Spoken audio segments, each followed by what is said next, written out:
تو پہلے مسجد سے ہم دور ہوتے ہیں. لیکن یاد رکھنا جو اللہ مال دینا جانتا ہے وہ چھیننا بھی جانتا ہے, جو برکت دینا جانتا ہے وہ اٹھانا بھی جانتا ہے. اس لیے اللہ کے غضب کو چیلنج مت کرو, گناہ مت کرو, عیاشی مت کرو, بدکاری مت کرو. رب تبارک و تعالیٰ کو منہ دکھانا ہے اور اللہ برکتیں چھین لیتا ہے گناہوں کی وجہ سے. حضرت شاہ جہاں نے بنیاد رکھی, اب بنیاد رکھ دی گئی, مسجد بن گئی. جب مسجد بن گئی تو اب لوگ باتیں کرنے لگے, یہ شاہ جہاں اتنی سخت قید لگائی تھی سنگ بنیاد کے لیے, اب افتتاح کے لیے پتہ نہیں کتنی سخت قید لگائے گا. افتتاح کیسے ہوگا؟ مسجد بن گئی. مسجد بننے کے بعد شاہ جہاں نے مسجد کو تالا لگا دیا, حوض میں پانی بھر دیا, اور جو مسجد کا باہر ہے نا, یہ دلی کی جامع مسجد کی بات کر رہا ہوں, جو مسجد کا باہر ہے نا وہاں اوٹے پہ مصلی بچھا کے 2 رکعت نفل پڑھی اور مدینہ منورہ کی طرف رک کر کے کہا یا رسول اللہ حکم تھا مسجد بنانے کا, سو میں نے بنا دیا, لیکن مسجد آباد کرنے کا حکم کہ میں اس کو آباد رکھوں اب یہ میرے ذمے پر نہیں ہے. مسجد کا افتتاح اس وقت ہوگا جب آپ خود تشریف لا کر یہاں نماز ادا کریں گے. اگر آپ آئیں گے تو مسجد کا افتتاح ہوگا, ورنہ قیامت تک کی مسجد تالا لگی رہے گی. آپ تشریف لائیں, قبول فرمائیں, مسجد کا افتتاح کریں. اب آپ مجھے بتائیں شاہ جہاں کا دور کب کا ہے؟ حضور صلی اللہ علیہ وسلم کے پردہ فرمانے کے تقریباً 1200 سال کے بعد کا دور ہے شاہ جہاں کا. لیکن شاہ جہاں کا عقیدہ یہ ہے کہ قبر میں 1200 سال گزر جانے کے بعد بھی حضور زندہ ہیں.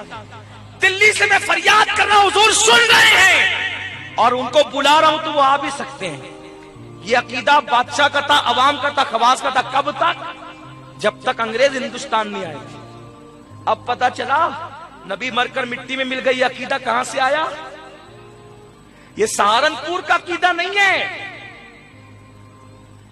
یہ عقیدہ قادیان کا نہیں ہے, یہ عقیدہ ندوہ کا نہیں ہے. یہ عقیدہ کہاں کا ہے؟ یہ عقیدہ برطانیہ سے آیا ہوا ہے. پرچار اس جگہ سے ہوا ہے, پرچار ان لوگوں نے کیا ہے, پرچار کی جگہ یہ ہے. لیکن عقیدہ آیا ہے یہ برطانیہ سے, انگلستان سے. یہ عقیدہ ہندوستانیوں کا نہیں ہے, یہ عقیدہ عربوں کا نہیں ہے.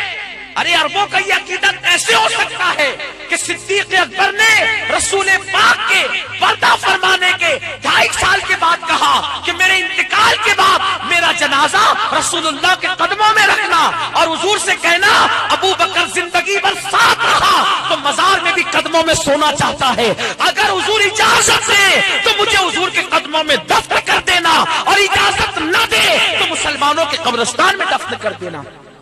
قبر کے اندر سے بھی کوئی اجازت دے سکتا ہے؟ ہاں دے سکتا ہے. یہ صدیق اکبر کا عقیدہ ہے. الخصائص الکبریٰ میں امام سیوطی نے لکھا ہے, پتا چلا کہ یہ جو عقائد تمہارے اندر آئے نا, تقویت الایمان والا عقیدہ, حفظ الایمان والا عقیدہ, براہین قاطعہ والا عقیدہ, یہ سارے عقائد کے ذمہ دار پرچار مولویوں نے کیے ہیں. یہ عقیدے لانے والے انگریز ہیں, تن کے گورے من کے کالے انگریز ہیں یہ. ورنہ ہمارے عقائد کیا تھے؟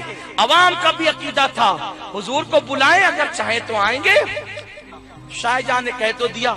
کئی دن گزر گئے, روز دروازہ کھلتا, صبح کو حوض دھویا جاتا, پانی پھینکا جاتا, نیا پانی بھرا جاتا, بس کسی کو نماز پڑھنے کی اجازت نہ تھی. شب جمعہ میں شاہ جہاں نے خواب دیکھا کہ حضور تشریف لائے, مسجد کے اندر اترے. اترنے کے بعد حضور نے بیٹھ کے وضو کیا. حضور آئے تو حضور کو وضو کی ضرورت کیا ہے, لیکن حضور نے وضو کیا. وضو کرنے کے بعد حضور نے نماز پڑھی, آنکھ کھلی, غسل کیا. علماء کو, سادات کو, مشائخ کو اور سپاہی کو لے کر لال قلعے کے راستے سے جامع مسجد آئے. اندر سے راستہ تھا, اب بھی ہے. تو آئے تو کہا کہ جمعہ کی نماز سے مسجد شروع کر دو. علماء نے کہا کیوں؟ آپ نے تو کہا تھا جب تک حضور نے کہا حضور آ چکے.